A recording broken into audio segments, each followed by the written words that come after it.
Okay, welcome back everybody. So I've got a couple of talks coming up. First one is really just a collection of handy and things to when using OpenMP. And then the second one, I'll talk about performance issues.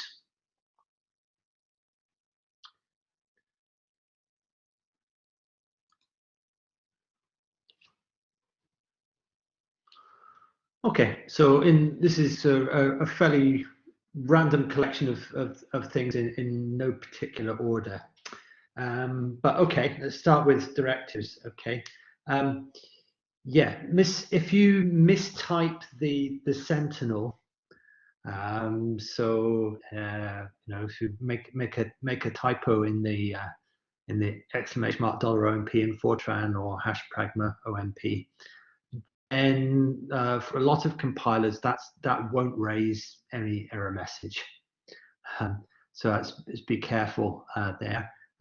So you know, if it's a parallel or parallel 4, then the worst that's going to happen is probably you just get sequential execution. But if it's something like atomic or critical, then potentially you could end up with an unintended race condition from that. Not a great deal you can do to protect yourself other than just take care. One thing you might think about is if you know that you're prone to certain common typos, then just maybe you can just write a little script to just search your code for them.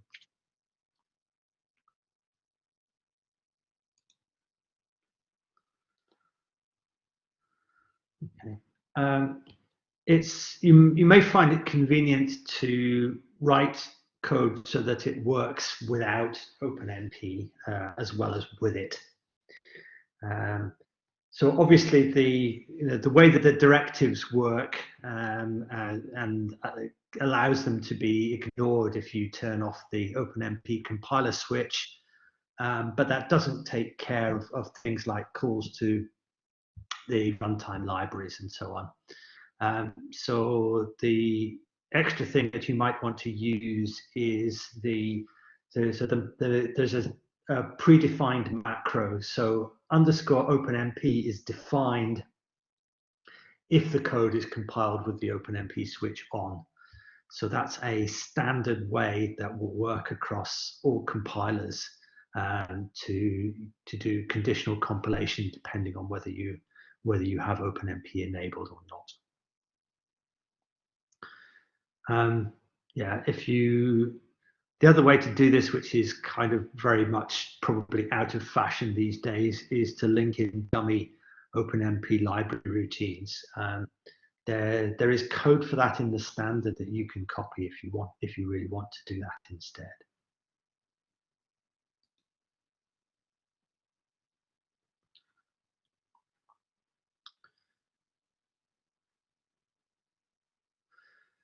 I'll talk about this again in the performance issues, but one of the things which is perhaps not terribly widely appreciated is that what's the overhead of an OpenMP parallel region? Well, it's typically in the kind of microseconds to tens of microseconds range. Obviously, it depends on which compiler you're using, what hardware you're running on, how many threads you're using, but it's of that sort of order of magnitude. So that obviously means that the sequential execution time of a piece of code has to be several times that in order to make it worth parallelizing. It's possible to come across situations where you have a piece of code which, depending on some parameters, sometimes takes a long time to execute, sometimes takes a short time to execute.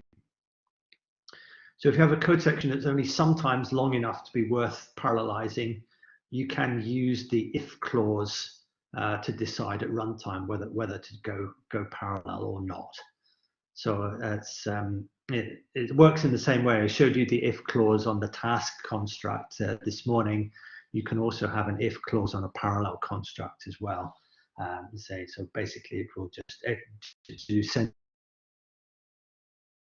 if the if clause. There still is a little bit of overhead even if you do that, but it's much smaller. So it's typically down at the order of maybe sort of a tenth of a microsecond or something like that. So the overhead's a couple of orders of magnitude smaller if the if clause evaluates to false and the execution is sequential. If you're interested in measuring some overheads of a particular implementation or a particular piece of hardware, then there's some code which I originally developed quite a long time ago, but that you can use to run. It attempts to measure the overheads of quite a wide variety of different OpenMP constructs. So parallel regions, barriers, critical, atomic, loop scheduling, tasks, etc., etc.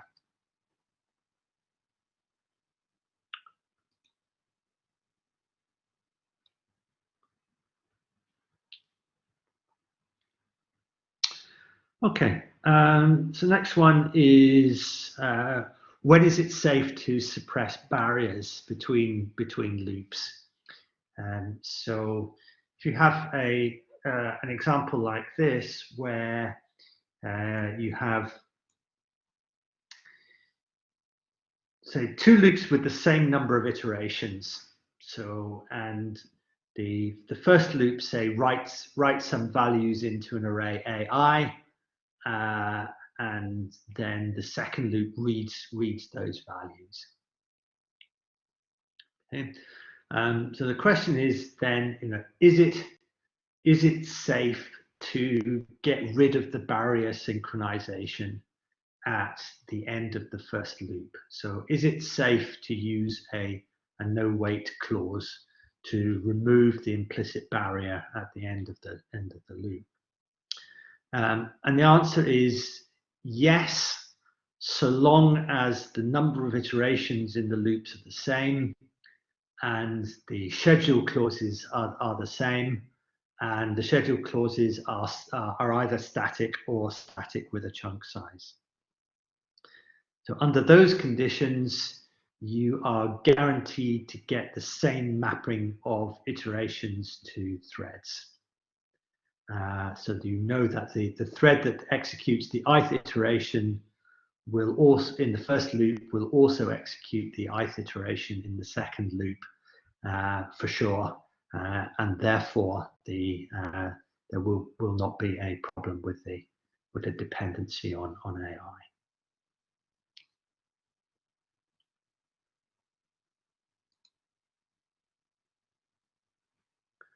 Okay, this is a bit of esoterica, really.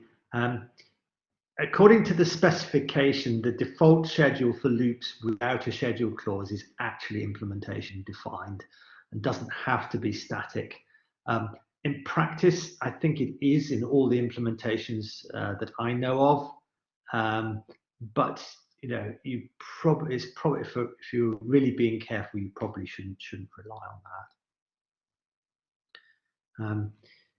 Perhaps of more relevance is to note that schedule static doesn't completely specify the distribution of loop iterations. It doesn't specify how the remainder is handled if the number of iterations doesn't divide exactly by the number of threads. But the message here is just don't write code that relies on a particular mapping of iterations to threads. Because it should change from one implementation to another.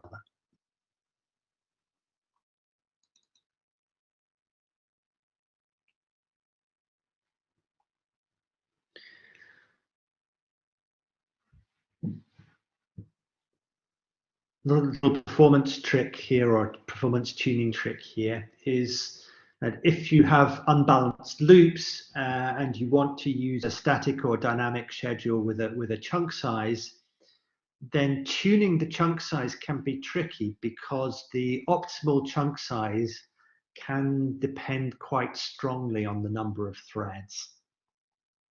So picking an optimal chunk size for that's going to work for a wide range of different thread counts can be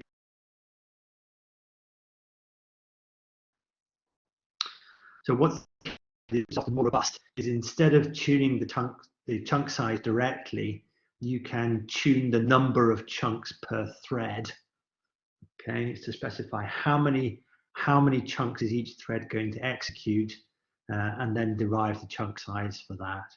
Because the chunk size expression in the schedule clause doesn't have to be a compile time constant.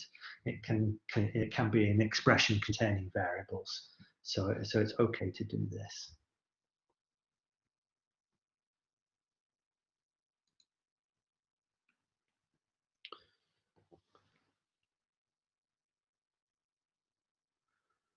Okay, so single or master. So OpenMP, slightly confusingly, has these two different ways of specifying that a block of code inside a parallel region should be executed by one thread only. So which should you use?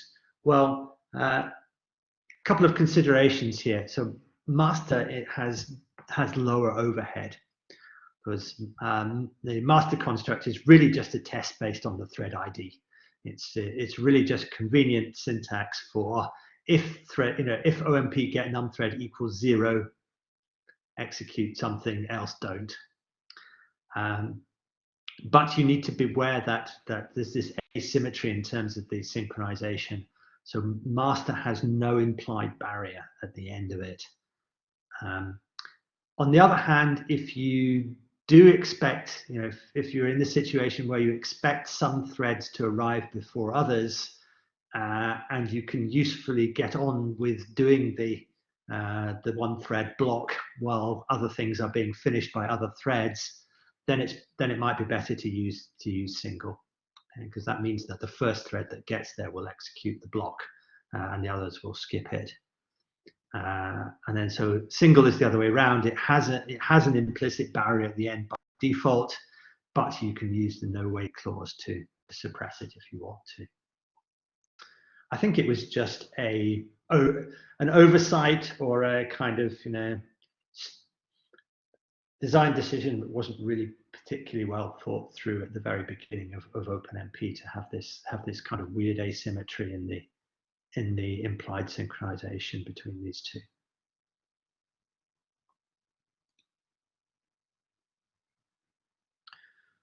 Okay. Yeah, very common source of bugs is people forgetting that private variables are uninitialized on entry to parallel regions. That's really quite a common one.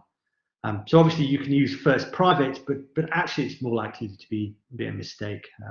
So use cases for first private are surprisingly rare, apart from for tasks. Okay, so obviously they have a very important role. First private has a very important role to play in tasks, which we saw this morning. But first private for parallel regions or parallel loops is rarely required in practice. So if you're thinking about using it if you're tempted to use it, then just have a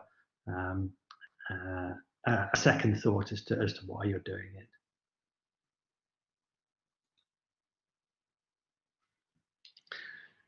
Okay.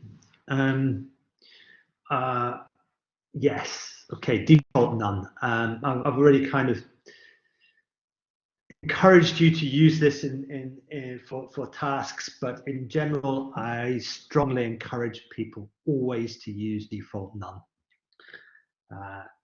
because the default behavior for parallel regions and work sharing constructs is default shared, and that makes it really dangerous. Okay, it's far too easy to accidentally share variables. And I think this was probably if I had to pick on one single bad design decision in the history of OpenMP, it would be this one. Okay, the number of bugs and the amount of programmer effort being put into to try and fixing unintended race conditions through using the default behavior is probably bigger than anything else. So I encourage you to always use default none. Yes, it means some typing some additional stuff in clauses, but it's in a long time it's okay, because you can there's this kind of weird effect which I've seen with I've seen watching a lot of particularly students, people learning OpenMP, is that if you ask somebody to list all the variables that are referenced in a piece of code, okay, then it's very common for people to miss things. Okay, people ignore things like loop iterators and loop bounds. They just don't see those as, they forget or have some temporary blindness to the fact that things like that are actually variables and need scoping. Okay, so maybe you can spot the bug in this code. Okay, yeah, it's maybe not what you would write as a not what a lot of modern C programmers would write, but there's a problem here, and the problem is that the loop iterator J is unintentionally being shared. Okay. And this can be particularly unpleasant because if you turn on enough compiler optimization, in fact, if you turn on pretty much any compiler optimization, then you'll never see a bug because the value of J is never actually stored in memory. The assembly code that the compiler generates will never actually result in any in any loads or stores of J. What it will typically do is it'll initialize a register with the value of M. It'll decrement it every time you go around the loop and test when it gets to 0, then you exit the loop. So all the loop control is done in registers rather than through actual loads and stores of values to memory. So you can have this very kind of nasty latent bug in your code, which you've never seen give you any problems. You give the code to somebody else, they compile it with no optimization, and hey presto, there's a race condition. So yeah, there's things like that. That can happen with temporary variables as well as with loop iterators. So it's doing a quick and dirty job and not carefully deciding the data scoping attributes of every variable is really potentially very dangerous. Okay, enough of me banging on about that.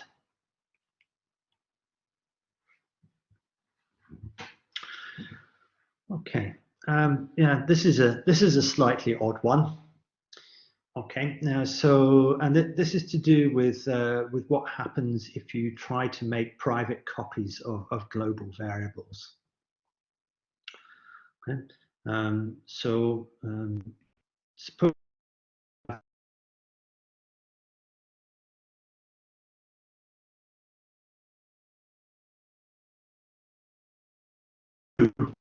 is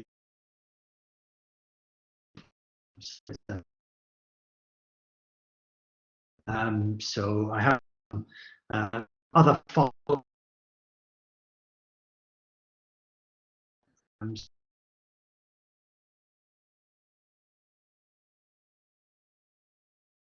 but then inside a parallel region, I declare foo as being private, okay? And therefore I want to have private copies of foo.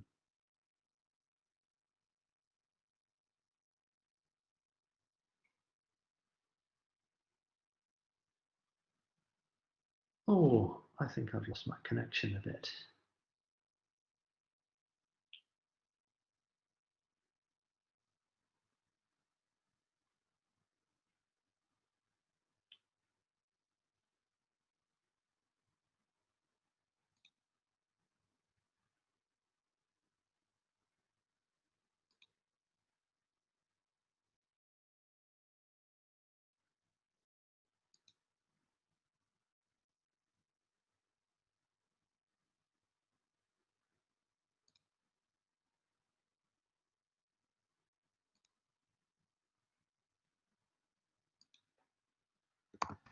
Can you still hear me?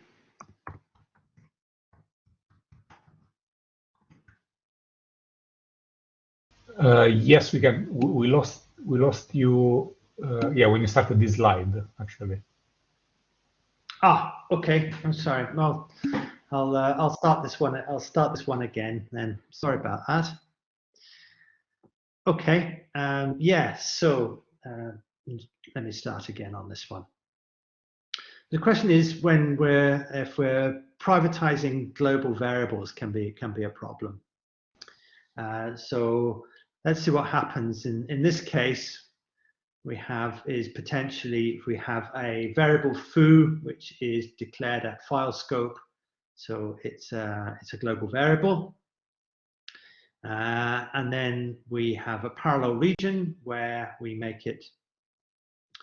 declare it as being private, so we want a private copy for every thread inside the parallel region. But then what happens if inside the parallel region we call some function which is declared elsewhere and references and declares foo as an extern, so it has access to foo. So the problem here is actually which copy does this thing actually reference inside this function?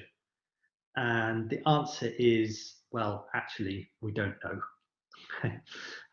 It's unspecified as to whether this reference inside some func is actually to the original storage or to the private copy.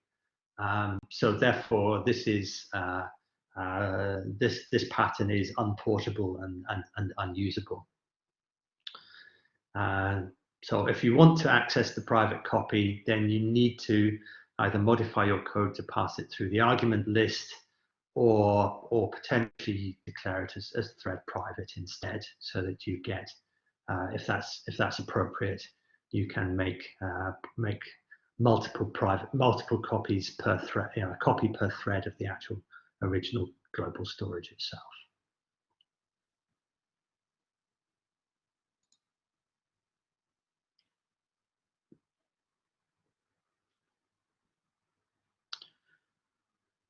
Okay.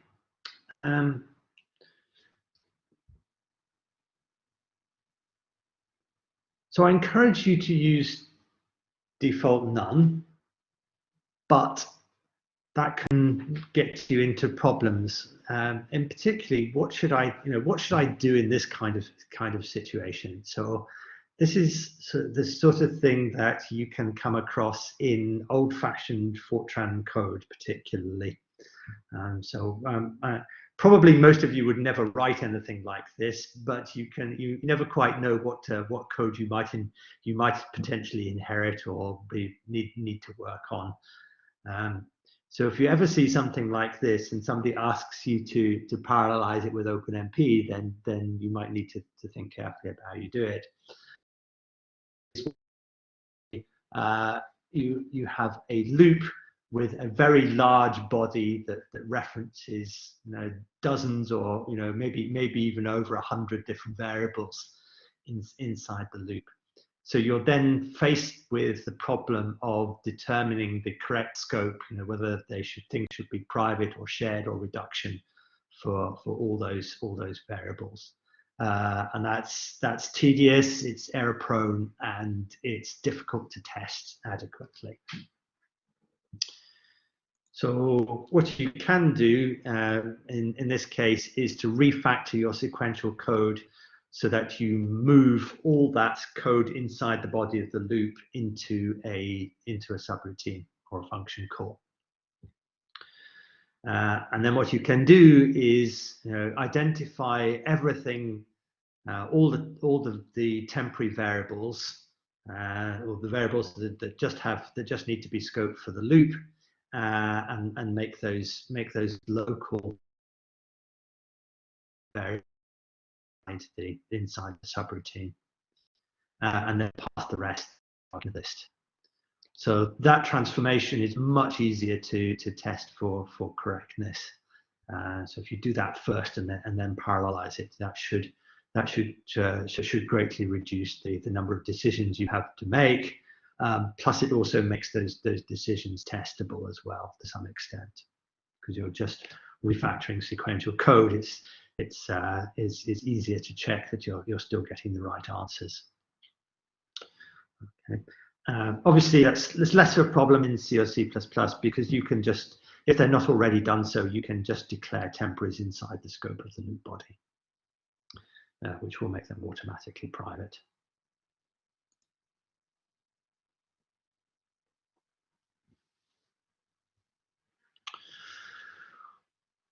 Okay, this is a potentially nasty one. So there's if you have loops with reductions inside parallel regions, then you need to be careful to avoid having races between the assignment of values of initial values to the reduction variable and the actual computation of the reduction itself. Okay, this looks harmless, but in fact there is a race condition here.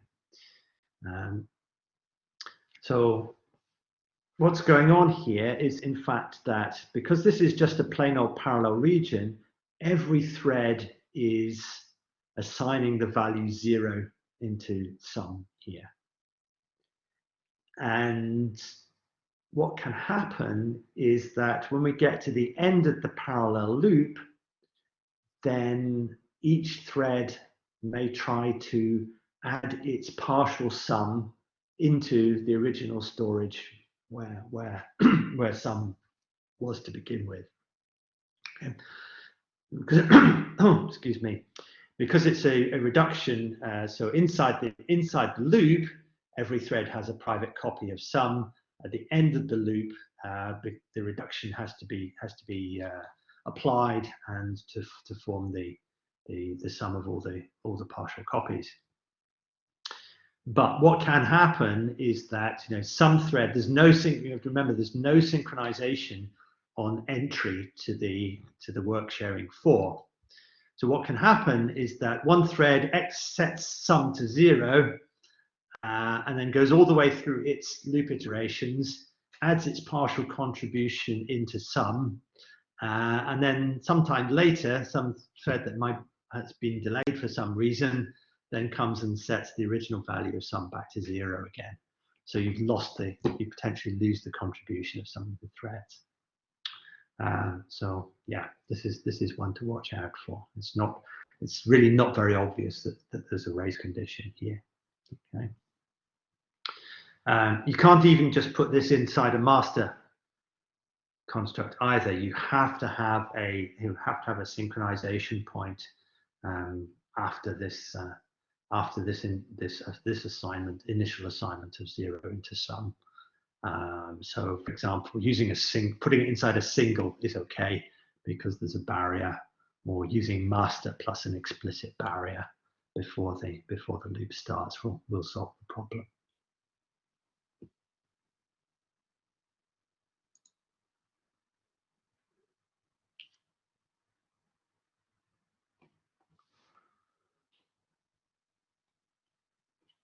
Okay, this is one that puzzles people sometimes. So what can possibly happen is that you have a piece of sequential code, which works fine, and then all you do is change your compilation process to include the OpenMP flag, and all of a sudden your code's broken, and you get a seg fault or something like that. So what can happen there? Well, there's a couple of possibilities. One possibility is that you have a bug in your code, which is assuming that the contents of a local variable is being preserved between functions. So in other words, you're missing a save in Fortran or a static in C and C++. And the reason that this might trigger this bug is that compiling with OpenMP flag forces all local variables to be stack allocated rather than heap allocated. So with sequential compilation, the compiler has a choice. Okay, it can decide whether it wants to allocate local variables on the stack or on the heap, and to save stack space, particularly if you've got a largish array that's a local variable, the compiler may decide to heap allocate it rather than stack allocate it. But OpenMP flag, in order to get the correct behavior for privatization of local variables, then compiling with OpenMP makes everything stack allocated. The other thing that might happen is that you get that it then causes stack overflow. Okay, so maybe you didn't have a bug, but things which were formerly heap allocated now become stack allocated, and you run out of stack space. So you do need to make sure you're using save or static correctly if you want to preserve copies of variables between function calls. The problem is that you then may face another problem, because if you do that, then in OpenMP their behavior changes. They are then shared by default instead of being private to every thread.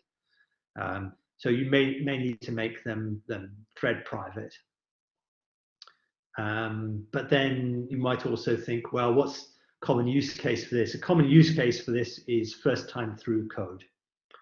Okay, so you have a flag which is initially set to true, and then the first time that function is called, you execute some code. You set the flag to false, so that block of code is never ever executed again. So that's a reasonably common pattern. But then you may say, well, then if that first time through code is being called, if the first call comes from inside a parallel region, then you've got a problem. Right? You need to take care of that some other way, because you've no idea. You've got to solve the race problem that two threads might both try to execute it, and so on.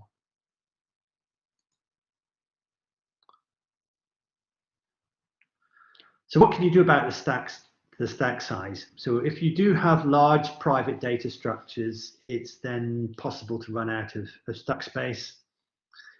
And the way that stack space is controlled in OpenMP is a little bit unwieldy.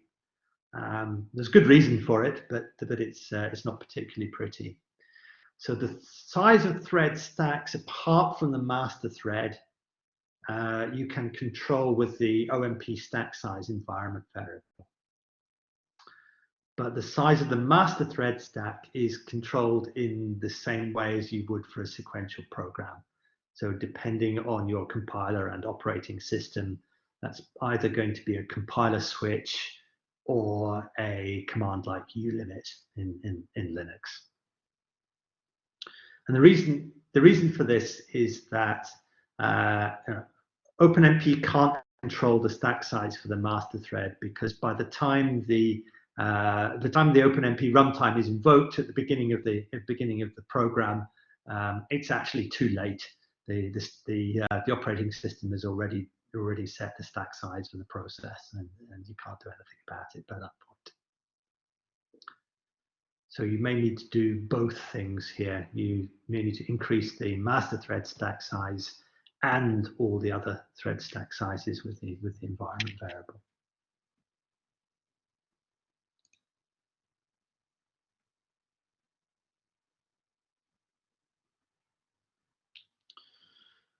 Next one is critical and atomic. So just to realize that you can't protect updates to shared variables in one place with atomic and in another place with critical, if those two updates might contend with each other, because there's no mutual exclusion between them.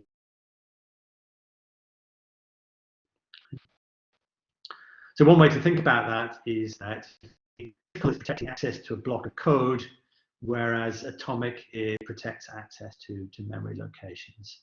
So they have, although they look quite similar, and in principle you can always replace an atomic with a critical and have the same correctness behavior, then you have to worry about cases like this.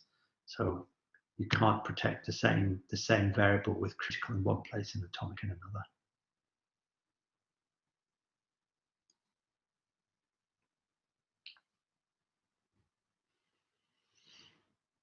Okay, next one is allocating storage based on the number of threads.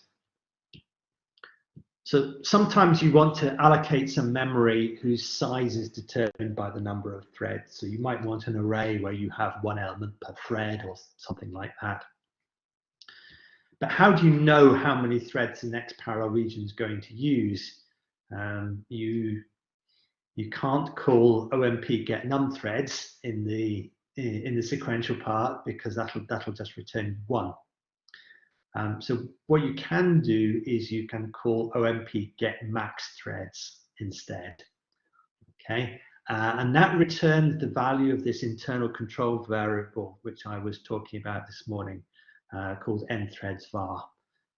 So what you're guaranteed is that the number of threads used for the next parallel region created by the current thread will not exceed that value, okay, except if you use a num threads clause.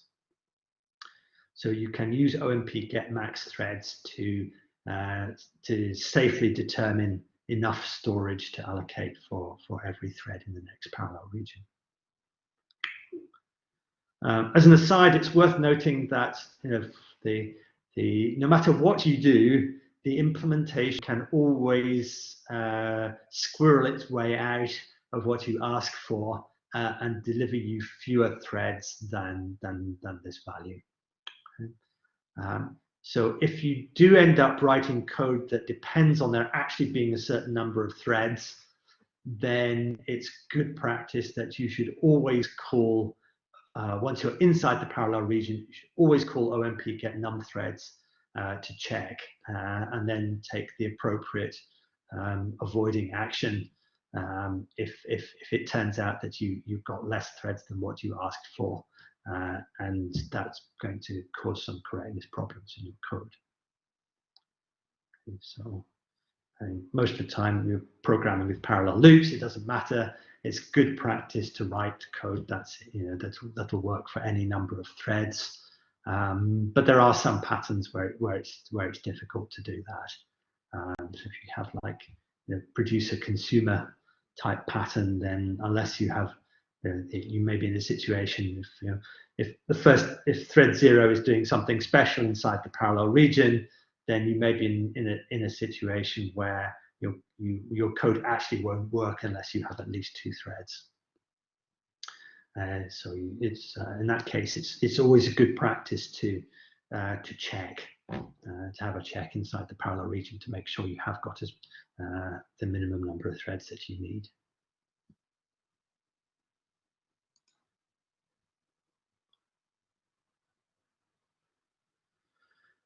Again, some performance-related stuff. There are some environment variables that you should set to try and maximize performance, and don't rely on the defaults. Defaults for these things are implementation specific, so depending on what compiler you're using, the default behavior may or may not be what you want. But the ones you might care about are OMP wait policy equals active. So what that does is it encourages idle threads to spin and consume CPU cycles rather than going to sleep.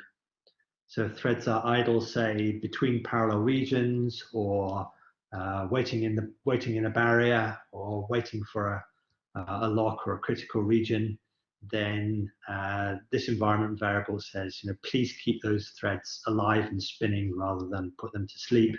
Because if they're put to sleep, then there's some additional overhead in waiting.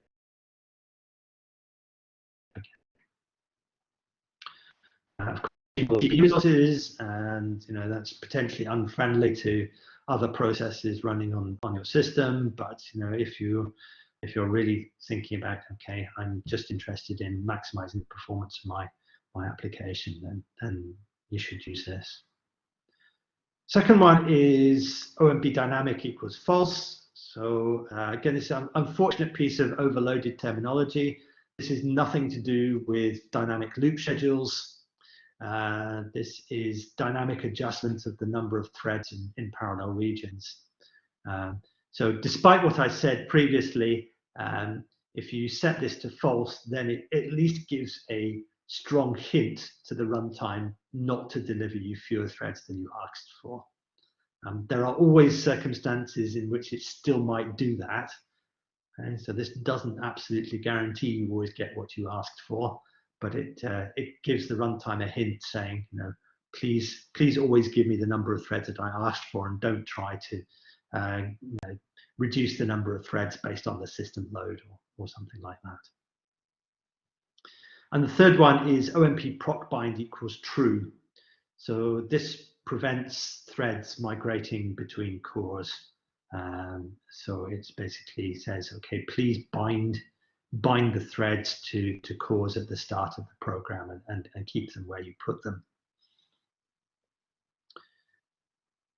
If you're running on batch systems like Archer 2 or so most large clusters with batch systems, then in fact, generally speaking, the batch system takes care of the thread binding for you if it's set up correctly, and you don't need to worry about this one.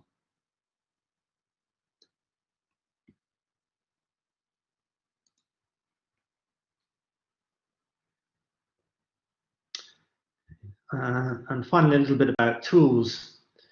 So, you know, traditional debugging tools like DDT, TotalView have support for OpenMP in them, which is good, but these traditional debuggers are not much help for trying to track down race conditions, not least because running under the debugger changes the timing of events on different threads. So you can just find that you have, you know you've got a race condition in your code because every time you run it, you get the wrong results and you get a different result. You put it under the debugger, and then all of a sudden it starts producing the right answers. And so that's not much help. However, there are some race detection tools which work in a completely different way from traditional debuggers. So what they do is they capture a trace of all the memory accesses during a run of your code, and then they analyze the data that's been accumulated on all the memory accesses. It then does some post-processing on that trace, looking for race conditions which might have happened. Okay, not necessarily ones that actually did happen. So things like Intel Inspector or Thread Sanitizer are a couple of tools that are out there that do this, that work in this way. They have their limitations. So if you have a long-running program, then you can get absolutely gigantic traces. So you typically have to make sure that you're doing a short run with maybe a reduced data set size to get a reasonable sized trace. And they also do have a habit of throwing up a fair number of false positive detections of races. So you can end up looking through your code and saying, oh, actually, that's okay. I know that's okay. That's not a race.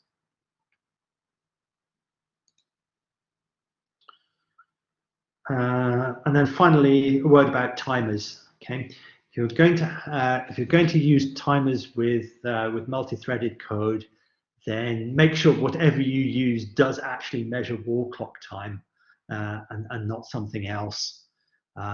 So that's a good reason for using OpenMP's built-in timer, OMP get W time, because that really does measure wall clock time. So don't use things like clock, for example. So Linux clock. What that actually does is it doesn't measure wall clock time. It measures the CPU time accumulated across all the threads. So if you measure the time for your OpenMP code with clock, then like no wonder you never see any speed up, because the accumulated CPU time will never go down. In fact, it'll only ever increase probably.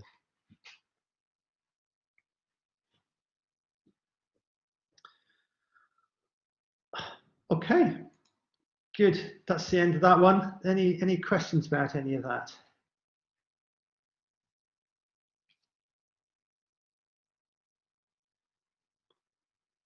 Gianpaolo. Yeah. So when I started looking at the shared memory parallelization, something that many times I find is that they talk a lot about this data locality, and I don't know if you can touch a bit on that and how this affect performance. Because something that I still don't quite understand. So if in OpenMP, in OpenMPI there is a way, I don't know, to take care of this, or I don't know how to handle this basically. Okay, I'm actually going to talk about that in the next session, in the next talk. Okay. Okay. Yes, sorry about that. Sorry. No problem. So if so see how that goes, and then if you've got any perfect. any questions about that, then please go ahead and ask. Yeah. Okay. Thank you. Yeah. So I'm gonna cover that in the next one. Anybody else?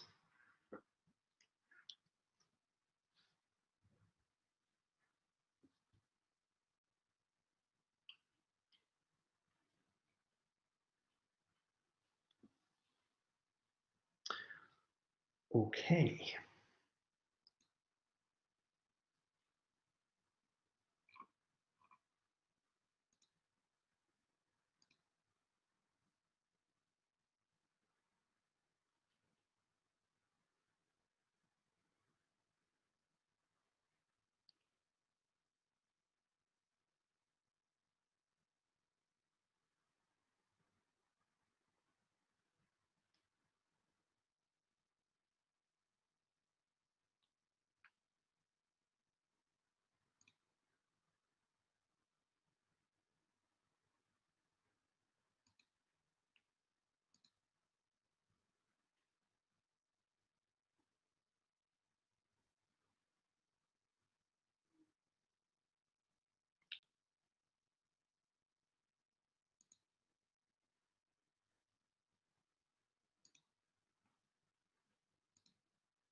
Oh, sorry, folks. I'm having a little bit of a problem here. I'm just going to log out and log in again from the session. So I'll be back in a moment.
Ah, okay, that's better.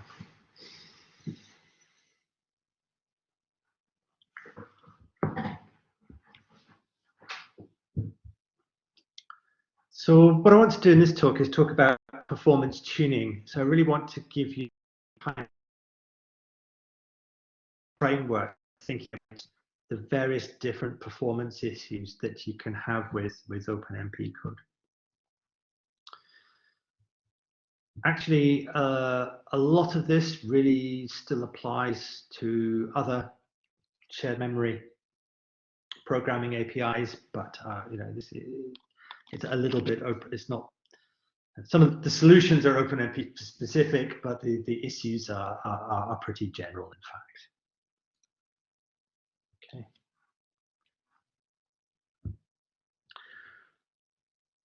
So if you've been developing OpenMP code, then you might well find yourself in this situation. Okay, so I wrote my OpenMP program and I checked that it gave the right answers. So I'm happy, and then I ran some timing tests, and well, the speed up was a bit disappointing, really. So now what do I do? Okay, and so many of us may well have been here. So the question is, where did my performance go? And the way I like to think about it is that it disappeared into overheads of one sort or another. So really what we're in the business here is of thinking about all the different possible sources of overhead in OpenMP programs. So this is what I like to call the 6.5 evils. Okay, so we can think of that there are really 6 main categories, if you like, of overhead in OpenMP programs. And so the list of those is sequential code, idle threads, synchronization, scheduling, communication, and hardware resource contention. And the half is, which I'll mention briefly at the end, is to do with compiler optimization or non-optimization more specifically. So what I'm going to do is I'm going to take a look at each of these 6.5 categories, explain what they are, where they come from, and then talk about how we can potentially try to deal with them in OpenMP. Okay, so first ones are fairly straightforward. So sequential code. So in OpenMP, all the code that's outside parallel regions or in master or single directives is sequential code, and the time spent in sequential code is just going to limit our performance. That's just, that's nothing more than a simple statement of Amdahl's law. So for example, if 20% of the original execution time has not been parallelized, then you can never get more than 5 times speed up for your code. Okay, so that's very simple. If that's the problem we've got, then essentially we just haven't finished the job of covering enough of the sequential code with OpenMP parallelism. So we need to look into that remaining sequential code and find ways of and look for ways of parallelizing it. Okay. Simple problem, not necessarily a simple solution, but you know what you have to do. It's clear what you have to do.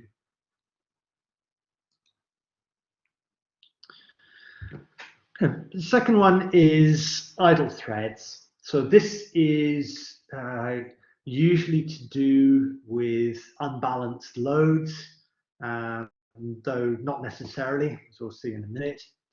But so one of the obvious ways you can get idle threads is by having some threads finishing some piece of computation before others, and they have to wait for others to catch up, say at a barrier synchronization. So you can have a situation where threads are idle in the barrier at the end of a parallel loop or a parallel region because one thread takes longer than the others to execute that block of code. Okay, so I'll just illustrate that here with, so here we have, this is supposed to be like an activity diagram. So we've got 4 threads and time running horizontally. And the blue stuff is supposed to be useful computation. And if we have a barrier at the end of the parallel regional parallel loop, then if it so happens that the 3rd thread takes longer than the others, is idle time. Other threads waiting for the last thread to catch up.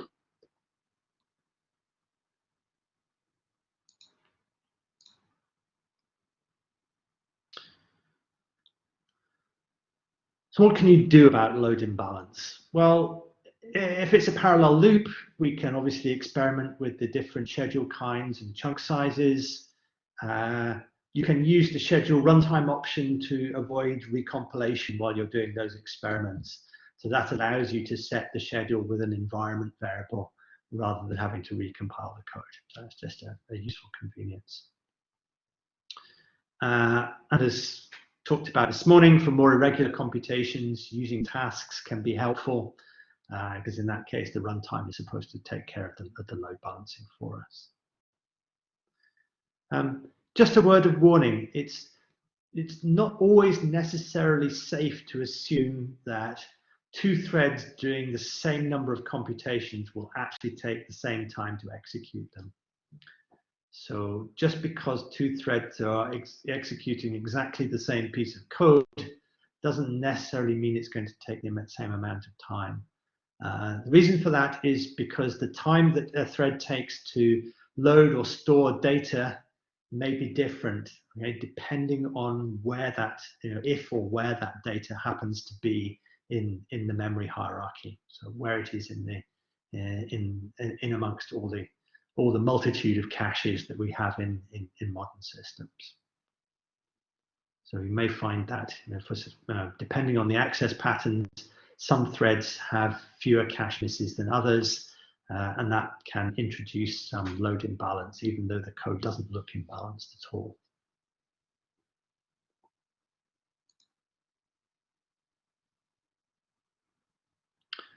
And another obvious source of idle time is with critical sections, or this also applies to critical regions, atomics, locks. The threads can be idle if they're waiting to access the critical section. So again, I have this idea of an activity diagram. In this case, the green striping thing is supposed to represent the critical region which only one thread at a time can execute. So for example, if all 4 threads arrive at the critical region at the same time, then they have to take turns to execute it, and therefore there will be some idle time for some of the threads, while some of the threads wait for the other threads to complete the critical section.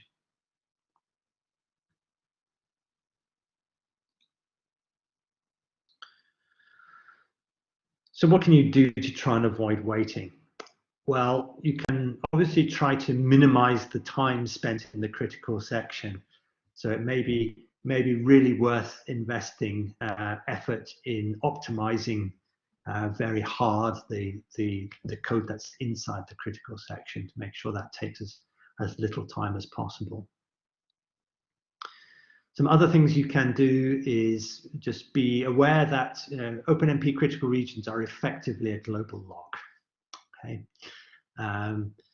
if you are able to protect different sections of code differently, then you can do that by using critical directives with different names. Okay, so there's this feature of critical directives which you can give it a name. And that allows 2 threads to be in critical regions with different names at the same time. If it's possible to do so, then always using atomics is a good idea. Obviously, you're essentially restricted to updates or modifications to basic types. So that might not be the situation that you're in. But if you can use atomics, then you should. They allow more optimization, and they allow potentially lighter weight implementation than locks. And they also, for example, allow concurrent updates to different array elements. So if the thing that's on the left-hand side that an atomic is protecting access to is an element of an array, then if we use atomics, then it at least allows the implementation the chance to permit updates to different array concurrently. Whereas if we use critical, then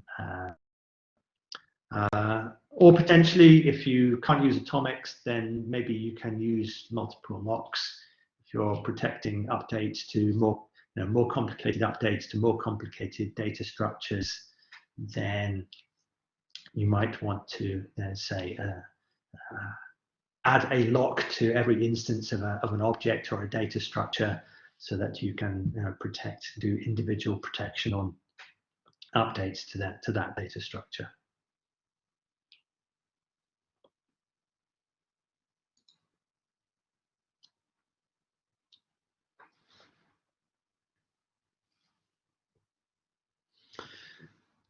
Okay, next one is synchronization.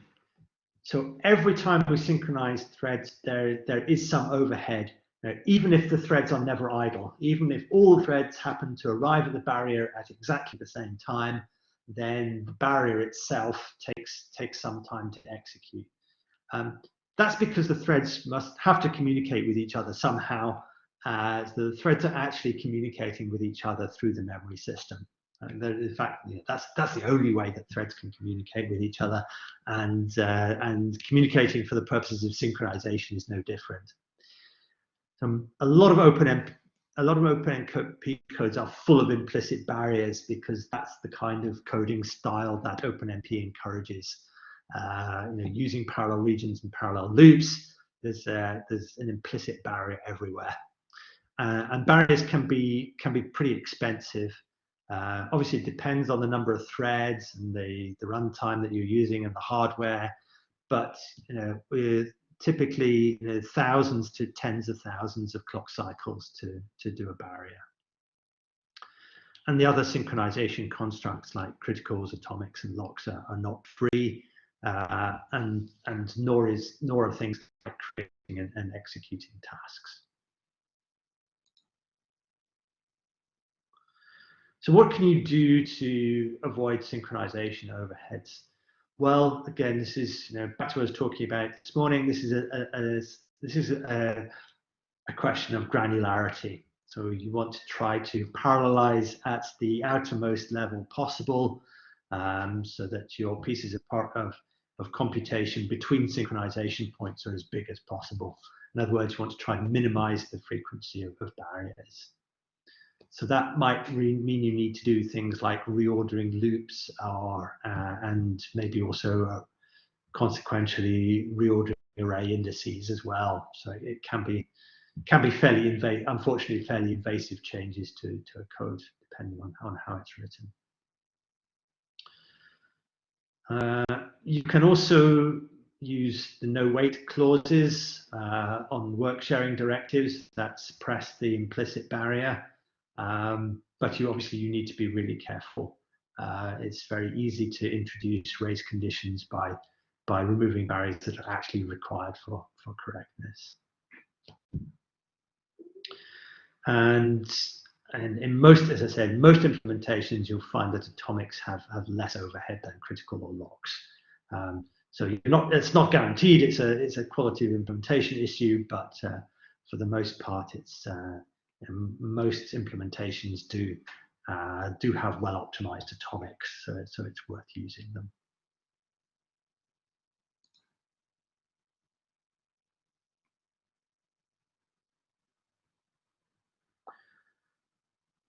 Next one is scheduling.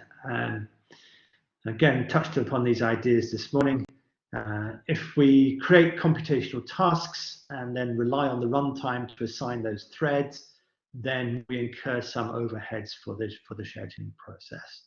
And some of that is probably actually internal synchronization inside the runtime. So places where this happens are, for example, the non-static loop schedules or tasks. So if I try to do something like this, so I have a very, very long loop where every iteration doesn't contain very much computation, and I give a dynamic schedule with a chunk size of 1, then probably that's not going to work out very well in terms of performance. Because a loop has to be scheduled dynamically to the threads, and there's some overhead for doing So again, it's about getting as I talked about this morning, it's about getting granularity right. Tasks are, or equivalently, chunks of iterations are too big, then you may end up with idle threads. If they're too small, then you're going to have large scheduling overheads, and so you have to try and find the best compromise in between somewhere.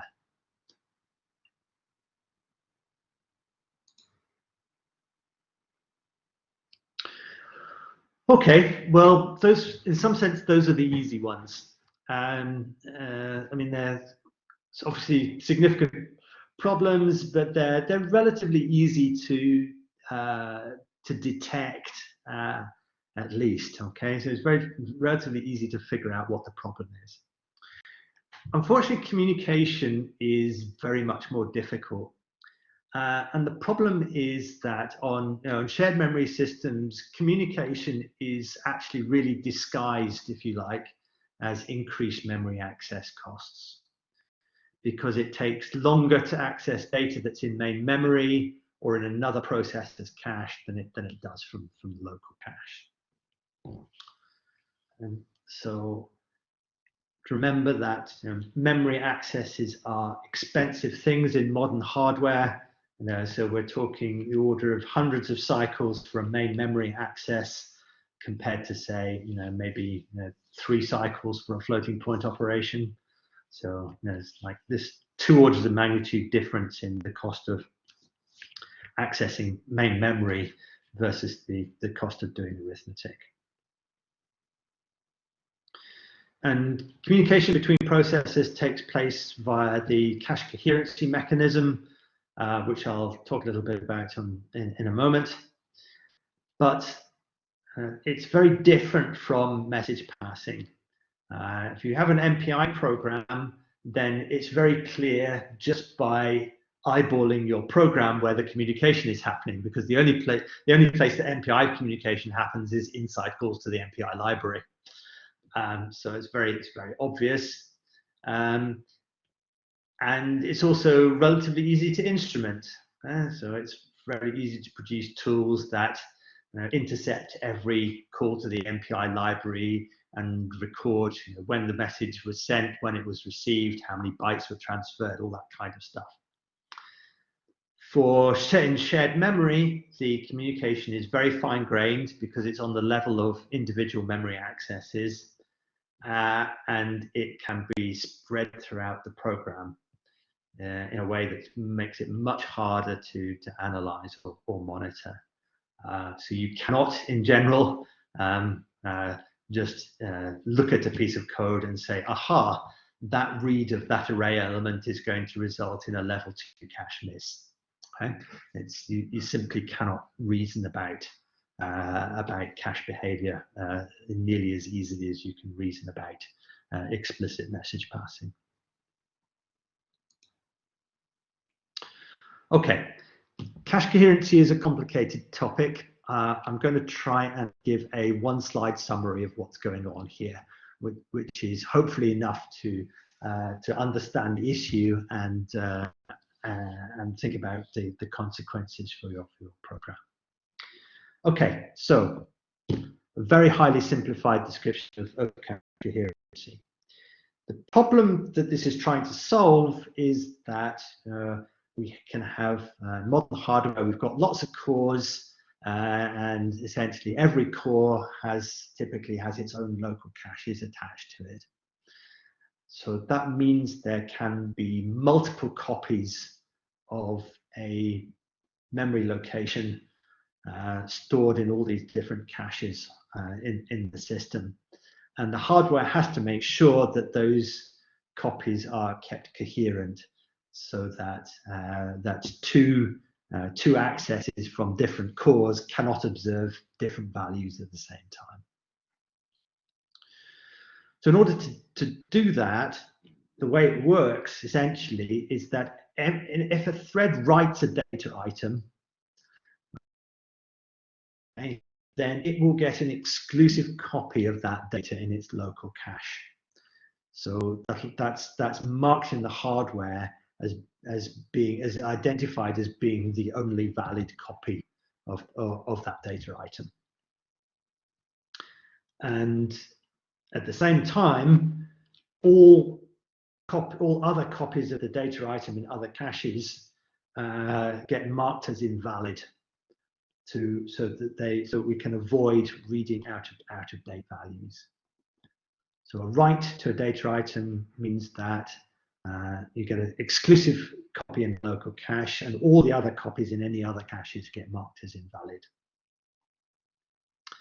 And then what happens if another thread tries to access that data item? Then that has to go to the cache with the exclusive copy to get the up-to-date value. Okay, and that's what takes the time, because it requires moving data from one cache to another. And that's part of what takes the time. The invalidation process also takes time as well, in fact. Okay, so that's a very, very simplified, excuse me, description of what's going on with cache coherency and how communication happens in shared memory systems. Okay, so trying to deal with this is all about data affinity. So the deal here is that obviously that data will be cached on the processes which are accessing it. So we've got to try and reuse that cached data as much as possible to avoid having to go to main memory or to go to other processes' caches to get the data. So what do we mean with good data? So what do we mean by good data affinity here? What we're really trying to do is ensure that the same thread accesses the same subset of our program data as much as possible. And for reasons I'll come on to in a minute, these subsets need to be reasonably large, contiguous chunks of data. And also, this is another reason for one of the reasons why we want to prevent threads migrating between cores while your code is running. Okay, so this idea of binding threads to cores is important, because if a thread is running on one core, it has some useful data that it's recently accessed, stored in its local cache.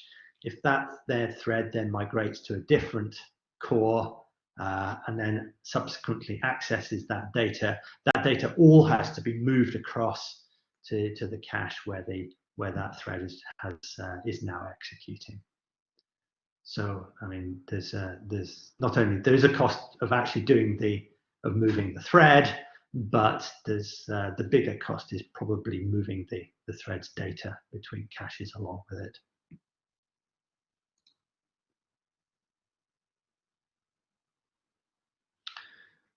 Okay, so try to give an example here. So I need to study this code a little bit to understand what's going on. So we've got two loops here, and the important data structure that I want to focus on is this two-dimensional array A here. So A is being read in the second loop, and it was written in the first loop. So let's have a careful look at these loops. Let's look at the second loop nest first. So we have 0 from I to n and j from 0 to I. Okay, so if we want to parallelize the I loop, then that's not balanced, because the amount of work depends on I. So we might say choose an appropriate schedule. So suppose that we come up with we find that okay, static schedule with a chunk size of 16 seems to work quite well and balance the load acceptably for this second loop.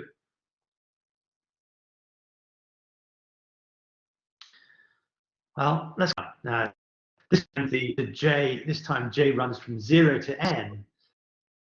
Sorry, say again. Oh, got some weird echo there. Sorry. J runs from 0 to n in this case. So in this case, the I loop is well balanced. So you might decide, well, I just need a plain old static schedule. Will work for that. But now think about the data affinity with respect to A. And so what you can see is it's actually going to be really bad, because whichever thread wrote an element of A, I, J up here is, well, at least mostly, is a different thread that's going to read it down here. So the result is that most of these accesses to AIJ in the second loop will result in cache misses in order to retrieve the value from whichever cache is attached to where the thread that wrote it is running.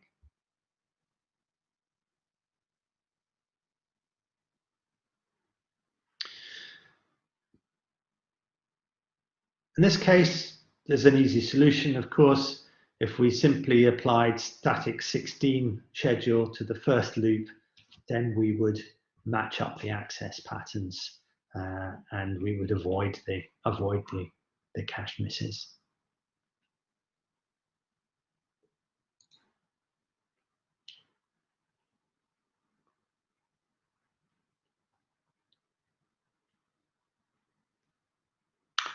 Okay, another example, similar kind of idea.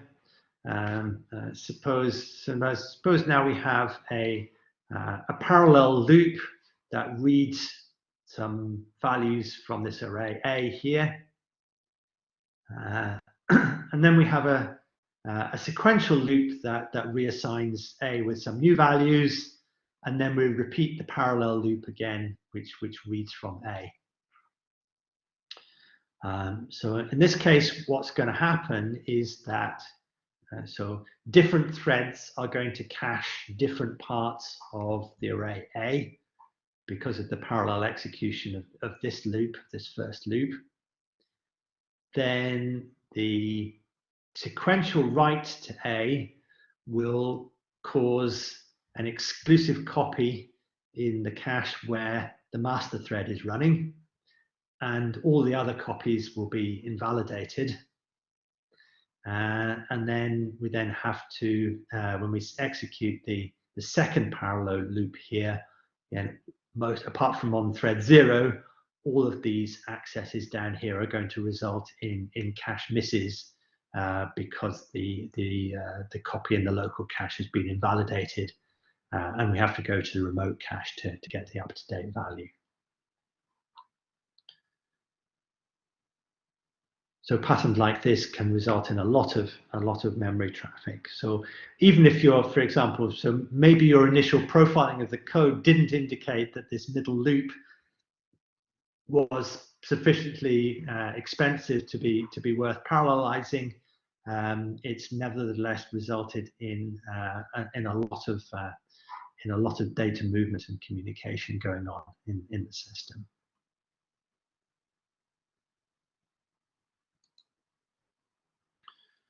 Okay.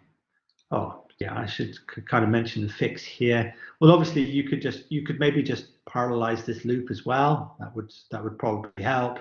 Or maybe even better, you could maybe try and merge this loop with either the previous one or the subsequent one. And that will improve the locality and cache reuse even more.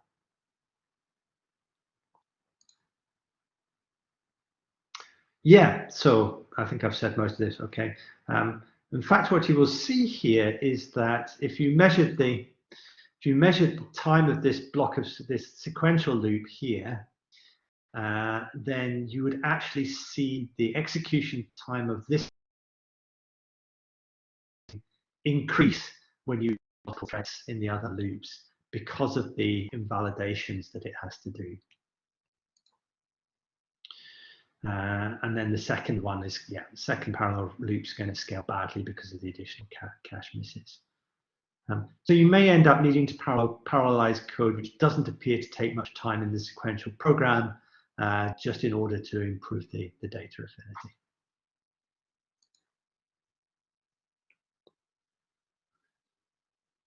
Okay, so as if that wasn't bad enough, then we have some potentially even worse problems. So next possible thing we have to worry about is NUMA effects. Okay, so the problem here is that if we have systems which have more than one socket, so basically more than one physical chip in them, then the location of data in main memory is important. So, you know, all current multi-socket, so x86 type systems, and in fact, all multi-socket systems are behave like this.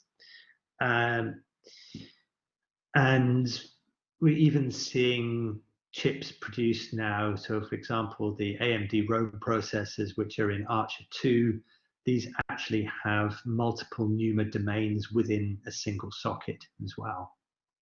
So this problem is kind of getting worse as the core counts in modern processors are increasing. And OpenMP doesn't have any support for controlling where your data is located physically in main memory. Problem for OpenMP is that the common default policy, so particularly in Linux, is for the operating system is to place data, okay, on the processor or on the socket or in the NUMA domain which first accesses it. Okay, this is so-called first touch policy. And for sequential programs, sequential applications, that makes a whole lot of sense. Okay, so wherever a process is running, it gets its memory located on the same socket. That's good. For MPI programs, again, that's a good idea. Every MPI process gets its data automatically pretty much allocated on the same socket where the process is running. Unfortunately, for OpenMP programs, this can be the worst possible thing to do. So if it so happens that all your data is initialized in the master thread, all your data gets allocated onto one socket, wherever the master thread was running. And then subsequently having all the threads across different sockets accessing that data becomes a bottleneck. It's actually mostly the bandwidth bottleneck that counts here, really. Yes, there's some additional memory latency if you go across sockets rather than inside a single socket, but it's really the fact that you're basically, if you have two sockets and all your data exists on one socket, then you're basically halving the available memory bandwidth that you have. And for a lot of scientific applications, memory bandwidth is actually the critical source, not the floating point performance or anything else. So it's a problem. Okay. What can you do about it? Well, in some operating systems, you can change the default policy.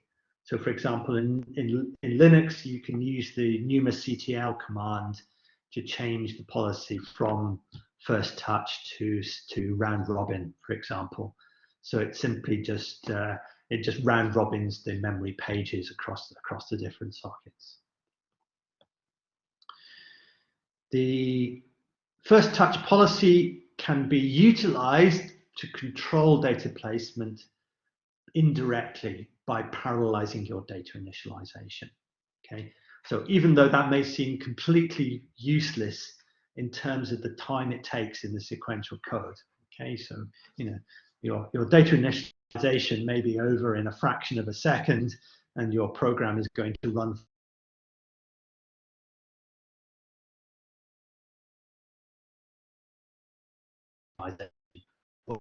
absolutely crucial. the right or some distribution of data across multiple NUMA domains. So that's relatively easy if you have nice regular data structures. If the data structures in your code are, the main data structures are big rectangular multi-dimensional arrays, then initializing those, all you have to do is set them to 0 somewhere at the beginning, and stick an OpenMP loop directive on top of that, and that's the job done essentially. That's fine. On the other hand, if you have more complicated and organically grown data structures like trees or graph-like data structures, then doing this can be a whole lot more difficult. On the whole, you don't really have to get the distribution exactly right, and in fact, there may not be an obviously right distribution for the data, because it depends on the access pattern that you're going to have from the different threads throughout the lifetime of the program, and that access pattern may change in different parts of the program as well. But really, the problem here is some distribution is usually much better than none at all. The thing we really want to avoid is this situation where we end up with all our data sitting in one NUMA domain, and the memory bandwidth to that becoming a bottleneck. If you're using parallel data initialization to control the distribution, then you just have to remember that the allocation is being done in units of OS pages. So depending on the operating system, this is usually order of kilobytes. But you can a lot of operating systems allow you to increase that, and there are sometimes some good reasons for using much larger pages in applications, also order megabyte-sized pages. But if you do that, then that might make the initial data distribution more difficult to do if you have very large units of allocation.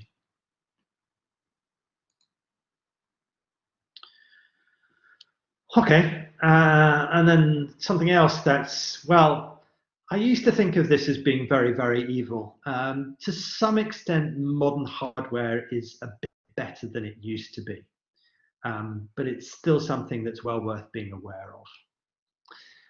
And the problem here is that the cache coherency mechanism that I talked about earlier operates on units of data, which are the cache lines or cache blocks. So these are, the size of these is typically something like 64 or 128 bytes. But they're always, almost always bigger than a single word. Okay, so your words of data are typically 4 or 8 bytes. So you have quite a few words of data on every cache line. What does that mean? Well, it means that you have different threads that happen to be writing to neighboring words in memory will still cause these cache invalidations and cache misses to happen. Okay? So I have no logical communication in my program, no race conditions. So threads are different threads are accessing different words of data, but just because they happen to be close together in memory, then that can still trigger the cache coherency operations to happen. Okay? And it's still a problem if we have one thread writing and others reading. If all threads are just reading data, then that's no problem. Every thread gets a local copy in its cache, and that's fine. No invalidations need to go on. But as soon as at least one thread is doing some writing, then we have a potential problem here. Okay, so typically what the worst cases of this occur when you have different threads that are repeatedly writing neighboring. Okay, so I want to write some code where you want to count something on every thread. Okay, so you declare an array size of the number of threads and index it with the thread number, and then whenever something happens on a thread, you increment this thread element of the array. So that exactly causes this problem.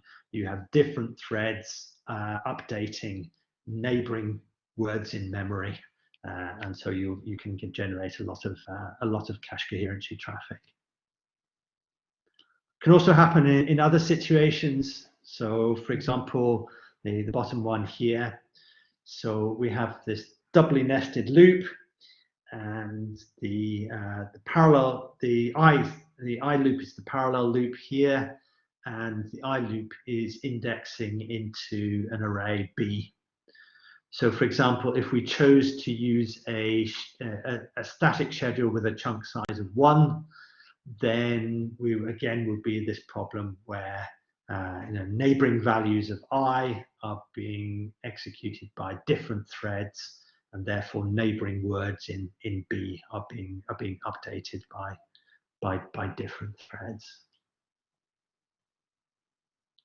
So probably what you would find in this case is that you would see, if you experimented with different chunk sizes, so depending on the number of words on a cache line, you might find that a chunk size of say 8 or 16 is optimal here, and that can be part of the reason why you might see that, is that the smaller the chunk size you have, the worse the fault sharing problem is for B.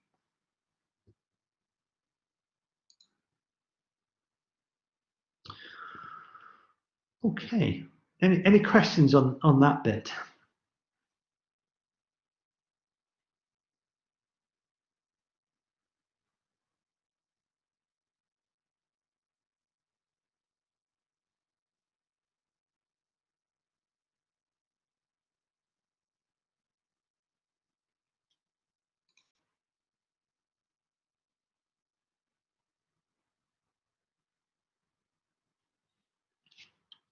Okay, so the final main topic is hardware resource contention. Okay, so really the design of shared memory hardware is often, there's a lot of cost versus performance trade-offs here, and there are shared resources which, if all the cores try to access them at the same time, don't scale. You can take a more optimistic point of view. If you put it another way, an application that's just running on a single core has access to more than its fair share of the resources. So in particular, cores and hence the OpenMP threads running on those cores can contend for memory bandwidth. They can contend for cache capacity, and they can potentially also contend for the functional units. So for, say, for example, for the floating point units, if we're using simultaneous multi-threading. So if we're using hardware threads, virtual cores, hyperthreads, whatever your favorite term is for this feature in the hardware. So if we're running more than one software thread per core, then those software threads can contend for the floating point units, for example.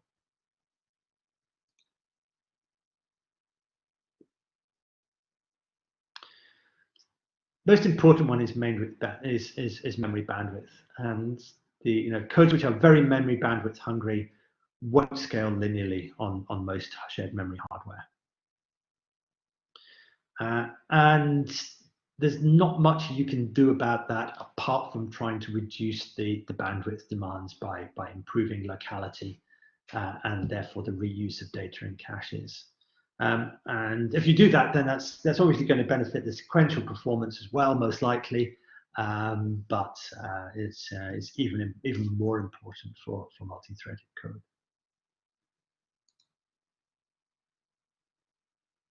Okay.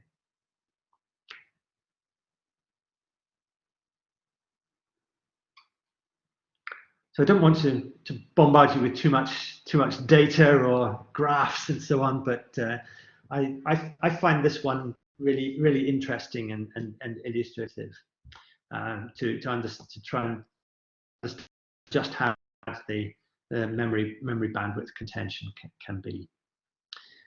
So what I did here was I ran some experiments on, so this is on Archer 2, so it's the AMD Rome processor.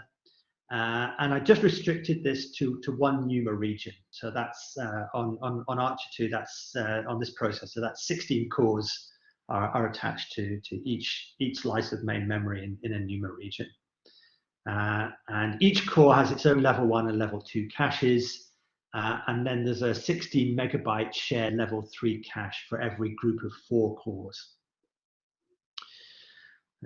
So what I did was just take this very simple parallel loop here.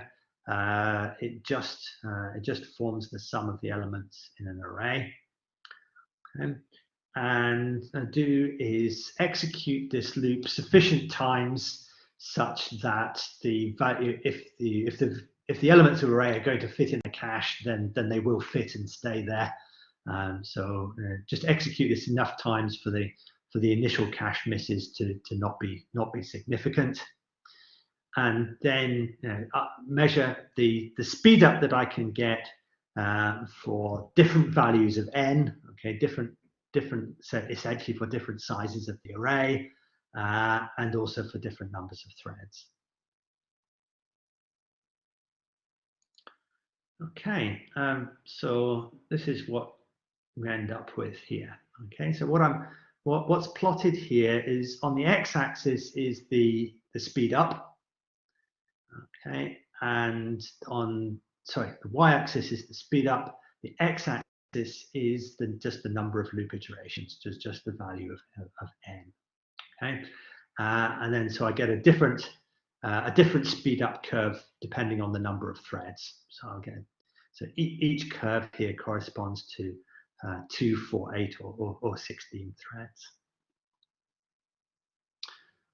So there's a few interesting things you can see here. So at the bottom left here, then we end up with, you'll see that the speed up is much, much less than 1. Okay, and what's going on here is that's the overhead of the parallel region. Okay, so effectively this is death by synchronization, if you will. So the overhead of the parallel region is completely overwhelming any benefits from parallelizing that loop.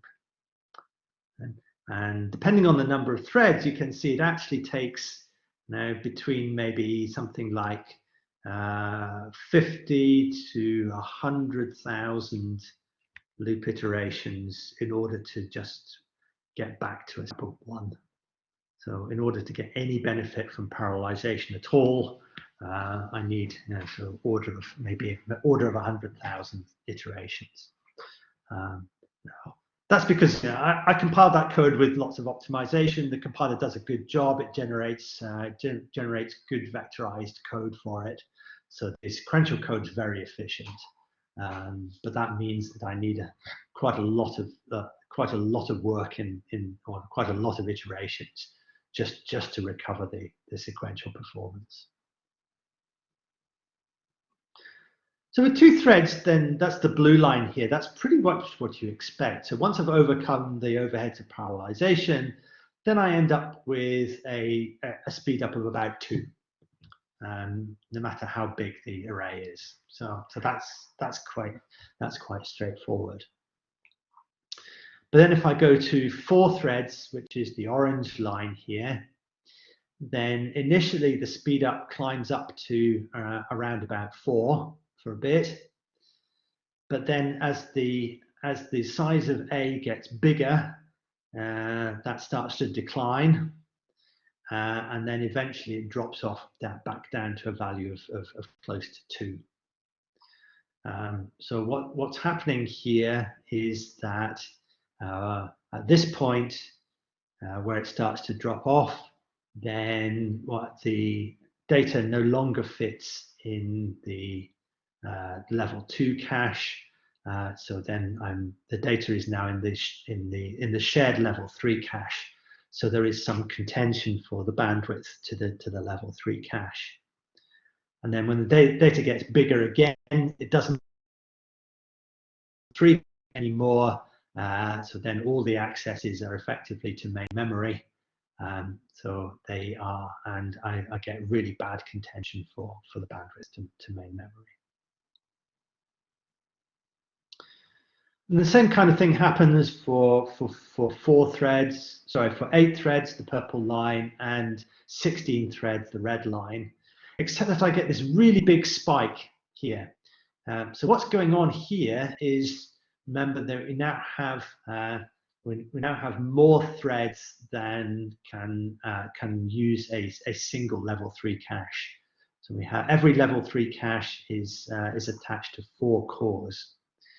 So if we go up to 8 threads, then we have twice the amount of level 3 cache available. If we go up to 16 threads, we have 4 times the amount of level 3 cache available. So in that case, there are sizes for which the data fits in level 3 cache on 8 or 16 threads, but didn't fit with 1 thread. So we get some big speed ups here. But then as soon as we exceed the capacity of the level 3 caches, then we're back into main memory. So you see that for as long as all the accesses come from main memory, you never get more than about 2.5 times speed up, even with 16 threads running.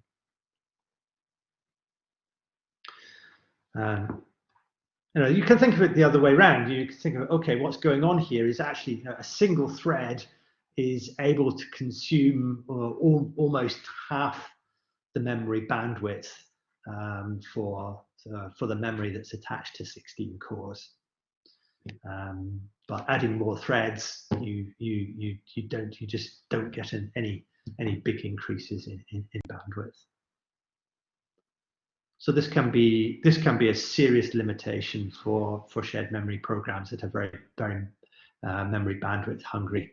No matter how hard you try to do an efficient parallelization, you're simply being bottlenecked at the hardware here. Okay, what else? You can also contend for cache space.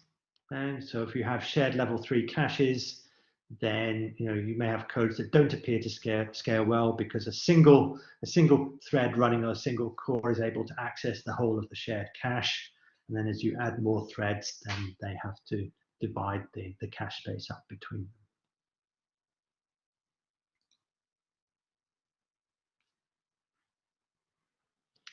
Yeah, and if we're using hardware threads, then OpenMP threads running on the same core may contend for functional units as well. So this is part of the reason why use of hardware threads tends to benefit codes where threads are idle because they're waiting on memory references. So codes with non-contiguous or kind of randomish memory access patterns can benefit. But codes which are bandwidth hungry or which just saturate the floating point units like dense linear algebra may not benefit from this at all and can actually run slower. So that's the reason why you'll find on a lot of supercomputing systems, hardware threads are not enabled by default. You have to make special request for in your batch script to use the hardware threads.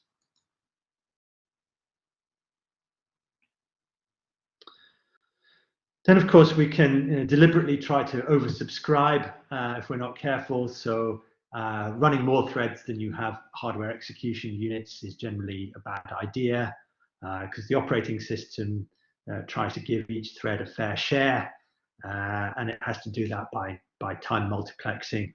And the cost of stopping one thread and starting another is high. It's order of thousands of clock cycles. And as we've already discussed, it ruins your data locality by if you change where threads are executing, then you've lost the benefits of any data that they happen to have cached.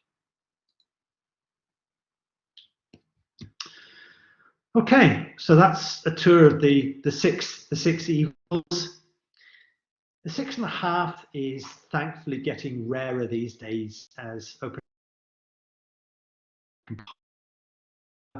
and that's compiler optimization. It's just worth knowing that it can happen. So very rarely what happens is adding OpenMP directives can interfere with the compiler's sequential optimization process. So the symptoms you will see here is that if you compile the code with OpenMP and run it on one thread, then it runs slower than the sequential code compiled without OpenMP. If that happens, it can be really hard to find a workaround. You can sometimes do things like making shared data private if that's possible, making local copies of variables inside routines, but it can be very hard to figure out what's going wrong. So thankfully, it's getting rarer and rarer that you see this. Okay, so how do we approach the process of optimizing code? Okay, I hope that I've convinced you that you don't need to take option 1 here. Okay, which is just to say, okay, OpenMP is rubbish. I'm not going to use it anymore. The kind of rational process here is, I think, to try and classify and localize the sources of overhead in your program. So by classify, I mean decide which of the 6 evils is hurting you, and localize, I mean whereabouts in the program is it happening. So if you can do that, then you have a fighting chance of being able to fix your performance problems. If you know what sort of problem it is and where in the code it's happening, then you have a chance. Okay. And you can use available tools to help you. That might just be timers, might also be hardware counters, might be profiling tools. And then obviously you want to think about, okay, let's concentrate on the big problems first, fix the problems which are responsible for the large overheads first, and then keep going on to the next one.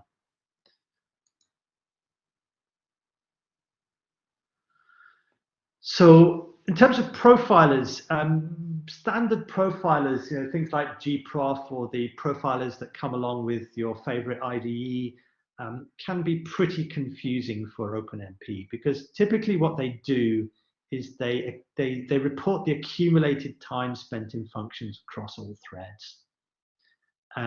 So that can be quite difficult to reason about.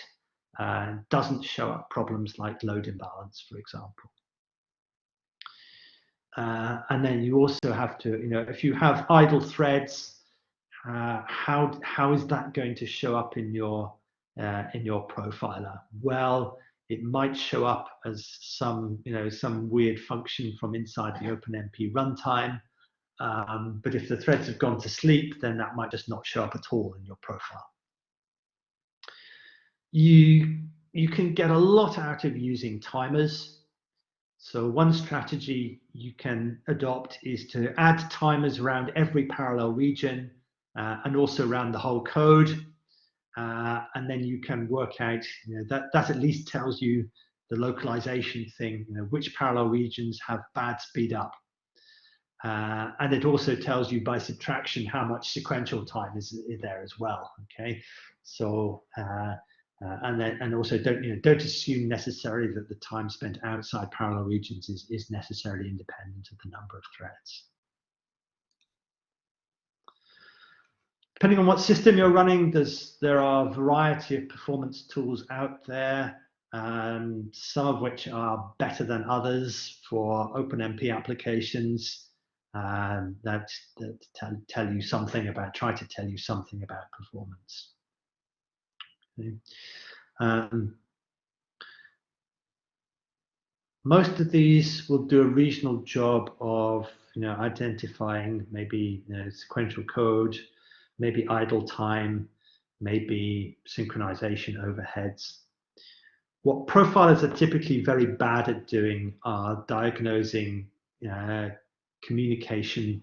These tools are pretty poor in general at diagnosing communication and hardware resource contention problems.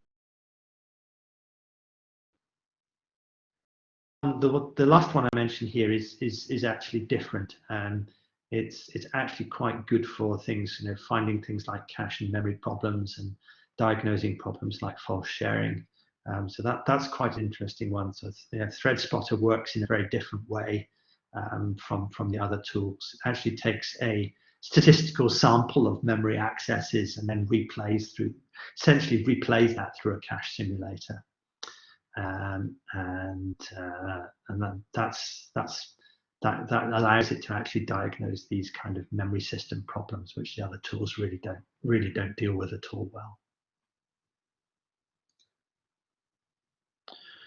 Okay, yeah. So if you want to have a go at practical session after break, then there's kind of what I've supplied you with is a deliberately not very efficient version of a little OpenMP code, and you can have a go at trying to figure out what are the sources of overhead and how to fix them. And there's some basic instructions about how to use the CRAPAT profiling tool, which is actually no better than okay for OpenMP, I would say.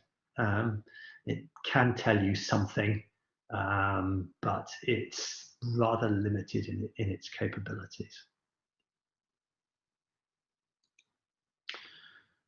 Okay, so apologies for having gone rather long on that one. Any final questions?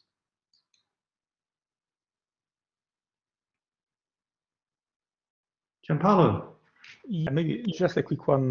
Yeah, still about the data locality. So when, I mean, is a good practice to try to have an estimate of how much memory, like a chunk of the parallel loop will, how much memory will occupy? Like, I mean, it's like we have to take care of the L1 or L2 cache.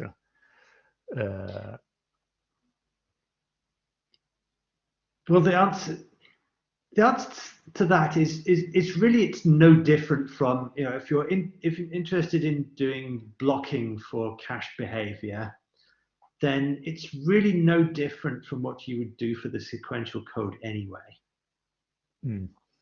Except then you have the question of, if you're blocking for a shared cache, then you have to use the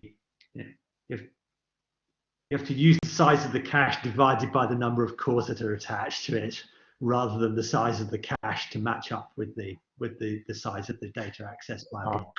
So when you say the cache is the L3 or so typically L3 is shared between some number of cores, depends on the architecture. Okay, so for current Intel processors, you have a single L3 cache shared across all the cores. The AMD ones are different. Okay, so they have an L3 cache for every 4 cores. So, for example, just to check if I'm thinking correctly, or if it is not worth doing something like that. So, for example, in the easy example, your benchmark, where there were like the reduction. Does it make sense? For example, I say, okay, the int, I take the size of the int 4 bytes, and then I find the chunk size, say 4 byte times how much memory I want to fill, to have like a rough estimate of so here. So in this example, there's essentially no reuse. So there's no real benefit from doing any blocking or thinking about chunk sizes here. So not going to help. So it makes sense only when we are reaccessing the memory Okay, I see. Yeah. Because here we just access once and then we forget about it. Effectively, yes. Okay. So obviously I'm repeating this computation, so I get I reuse between subsequent executions of the loop, but it really doesn't matter how I, it would only really matter if I went down to a very small chunk size, then I could get worse performance, because then potentially every thread is loading the entire array. I see. Yeah, but as long as my chunk size is bigger than a cache line, then it's going to be okay. Okay. So it's some, so you're right. There is some value about thinking about caching. Yeah. Yes, it's something I have to, make my mind around it. But I guess probably I just need to. Okay. So the other way of looking at it is, if I have a small chunk size here, then I'm basically not getting very good spatial locality, because a thread that loads a cache line is not going to use all the elements on it. I see. It won't make the whole use of it, basically. It won't use all of it. It'll only use. Okay. It'll only use some subset of the data that's on that cache block. Yeah. I see. So you can get, yes, that's absolutely right. If you have choosing a small chunk size might mean that you get worse spatial locality in your cache. Yeah. Okay. Thank you.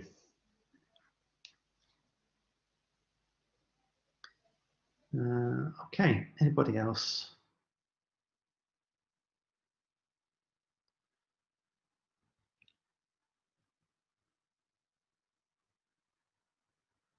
Okay. Thanks for that, Eva. Yeah, performance optimization is hard. Okay, so I think this is particularly true for things like OpenMP, where getting something working is relatively easy, but then you typically have to put a fair amount of effort into optimizing. Okay, so it's a little bit different from writing MPI code, where you take the whole thing apart and nothing works until you've been working at it for several months. But then by the time you've done that, you've maybe got reasonable performance anyway. So where you have to direct I think for OpenMP, you often have to direct more of your effort into optimization rather than actually parallelizing code.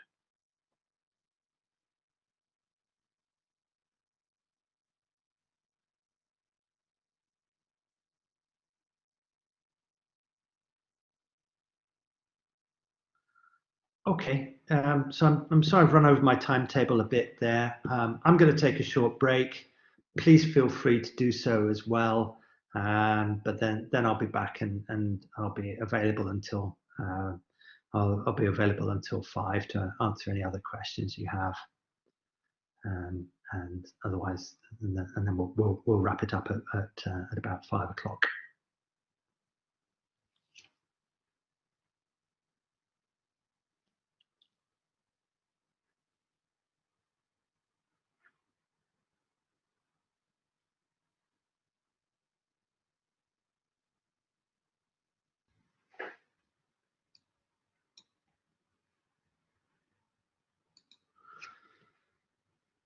Okay, so just before we finish up for today, I thought I'd just show you some CRAPAT output and try to give you some clue how to interpret it, because it is all a bit cryptic, and in some cases it works better than others. So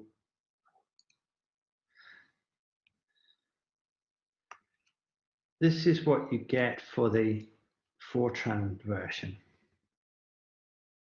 which is kind of okay.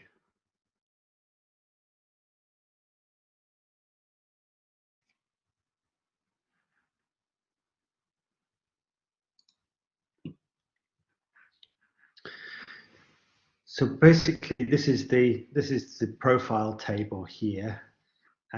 So what this is telling me is that, in fact, out of the total runtime of 18 seconds, then I got it spent, of that 18 seconds, it spent almost 16 seconds in OpenMP. And it looks like most of the time is being spent in OMP set lock here.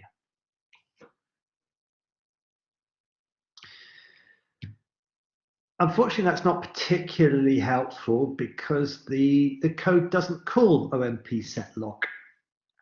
So you have to kind of have this leap of understanding that, in fact, the critical region is actually being implemented under the hood inside the OpenMP runtime using OMP set lock.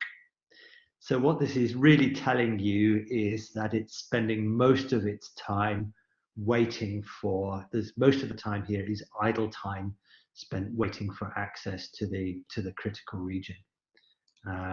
But that's kind of not especially obvious.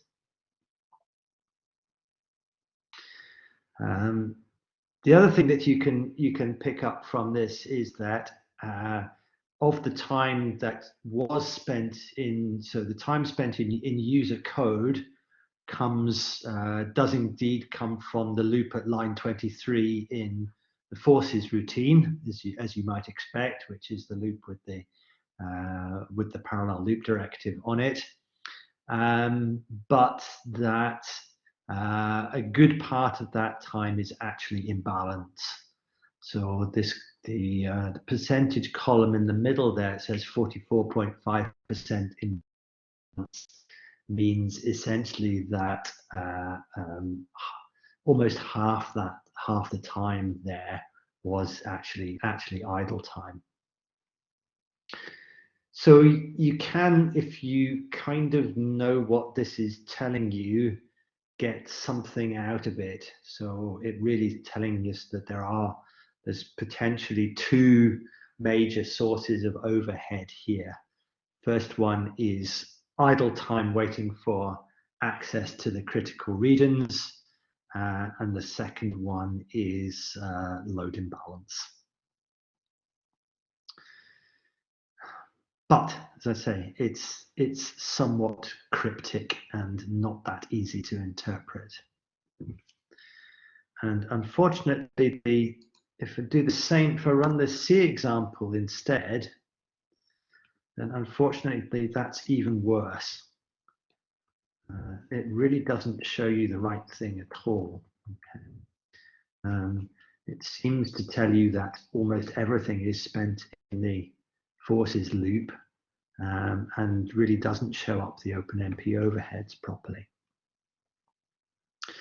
I think my suspicion is this because that not that long ago, Cray changed over their C compiler from their own in-house compiler to a compiler that's essentially a version of Clang.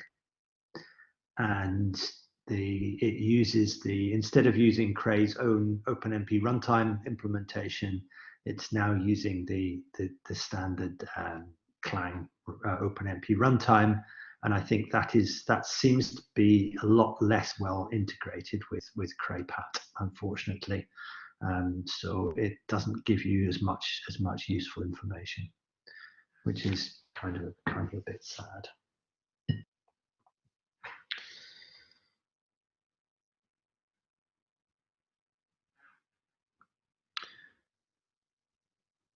So yes, you can get something out of CrayPat. Is it a good tool for diagnosing performance problems in OpenMP codes? Not really. It's it's better than nothing, but it's not tremendously good.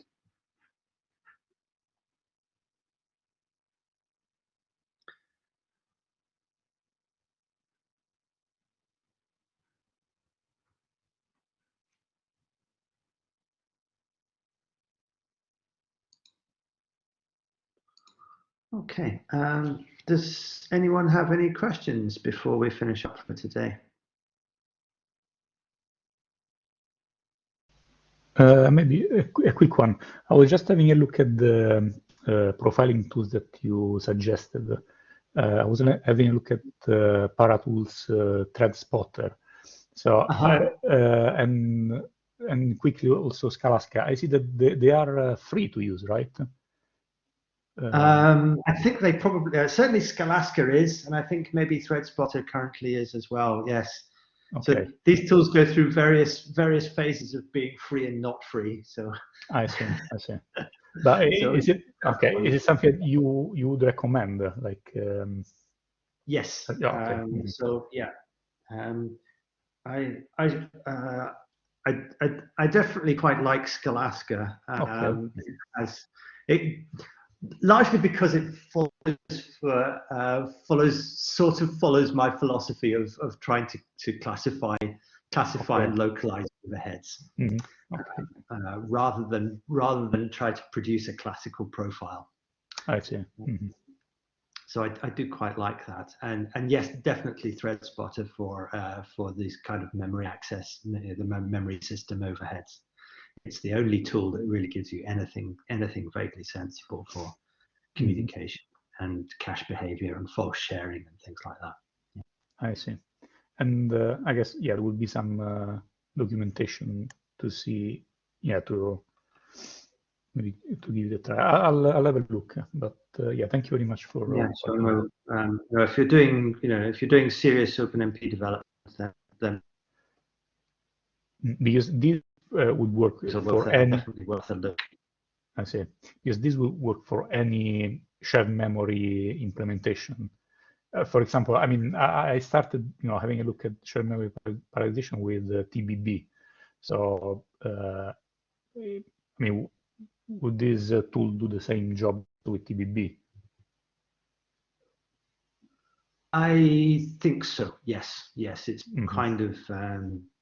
So I think Thread Spotter should work fine with TBB. I think it's pretty much independent of the high-level API. Okay. Because it's looking at kind of the memory access level, so it doesn't really care too much about the high-level API. Okay. Scalaska, I'm less sure. I don't necessarily think that's particularly well integrated with TBB. I see. Okay, I'll give it a try. And TBB is kind of an Intel proprietary thing, so. But I see that, because they have also like an open source version of the library. Sure. So I would have thought, is similar in a way to OpenMP. I mean, it's kind of it's less it's not an open TBB is not really an open standard in the same way as OpenMP is. Yeah, I see. Okay, and it doesn't. I don't think it has the same. So OpenMP has a well-defined tools interface. Tools to look into, and I'm not sure about TBB, but my guess is that it doesn't.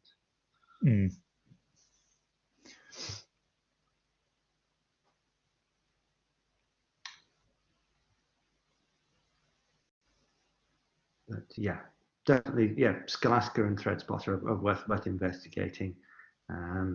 As with all these tools, the learning curves are quite steep. It takes quite a long time to get to get into these tools and get enough experience using them to know how they behave and what to look for and how to use them effectively. There's kind of no easy shortcuts, I'm afraid. Yeah. Okay. Thank you very much. Okay. Thank you. Anything else, anybody?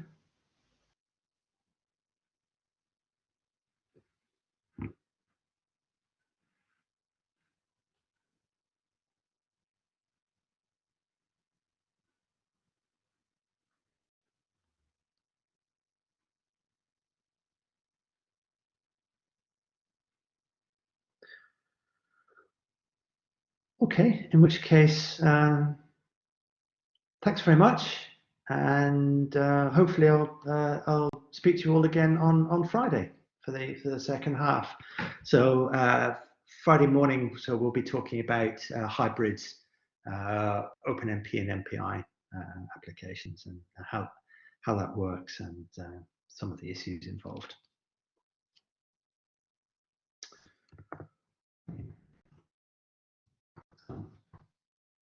Have a good time until then. Thank you very much. It was very useful information. Great. Thank you. Bye-bye.